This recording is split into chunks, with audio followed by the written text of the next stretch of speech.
My life reflects the principles of the integrated model, which has given me language to explore where my beliefs and values and biases come from. And through this reflection, I've come to see how culture and family and society has kind of shaped my worldview, often in ways I hadn't before.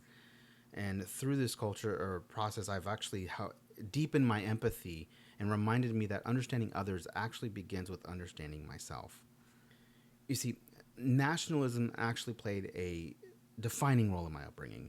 As a third generation Latino, my parents focused on assimilating into white American culture.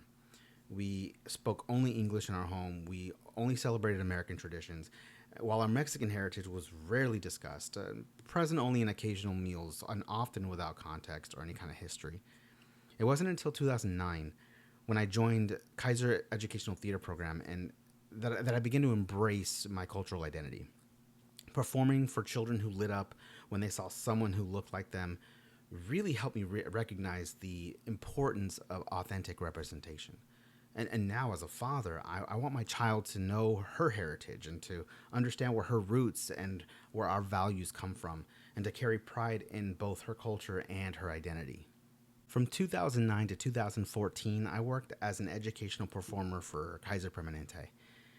Our program brought health focused plays to schools across the community, and we would perform for the children during assemblies. And almost immediately, I began to notice the stark conditions of many of the schools we visited.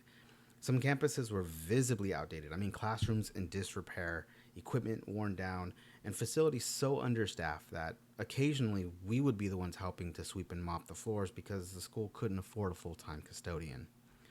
Now, as I looked around, I couldn't ignore the connection between these conditions and the demographics of the students. The majority of the children that we were performing for were of minority backgrounds, and it became painfully clear how inequity was woven into the system. And knowing that the public school funding is largely tied to the local property taxes, it was easy to realize that these communities were almost being set up for disadvantage. I mean, they were doing their best with what they had with the limited resources, but the opportunity for true educational equity just wasn't there. This period of my life, between the ages of 24 and 29, it coincides with Erickson's early adulthood stage of the psychosocial development. Looking back, I realize that this stage shaped a nuanced and sometimes conflicted understanding of my experiences. You see, at its core, early adulthood is identified or defined, by intimacy versus isolation, a stage in which individuals tend to navigate the challenge of forming and sustaining deep, meaningful connections while balancing sometimes the demands of work and ambition and personal growth. See, during this time, I found myself caught between external responsibilities and internal desires. And although I was very aware of the struggles faced by the communities that I worked with, my immediate priorities, if I were to be honest, were my romantic relationships and even my income. And even then, it wasn't even to plan for the future. It was actually primarily to indulge in the present.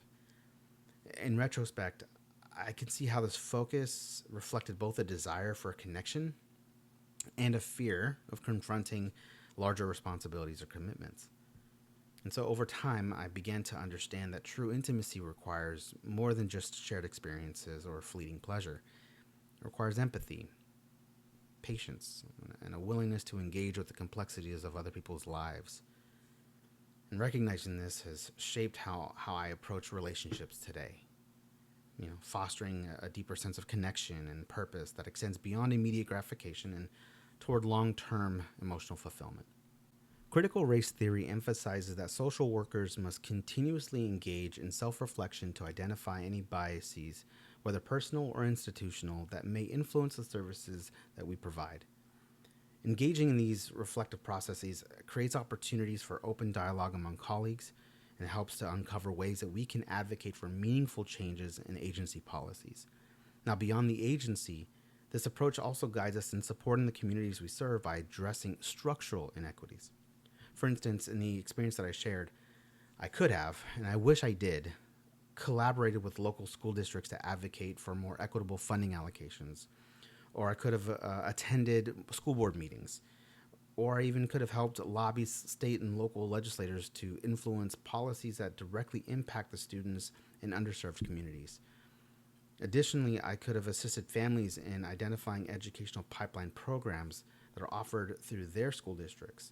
That while we're still trying to approach the structural issues, this would help ensure their students have access to existing resources that promote educational equity.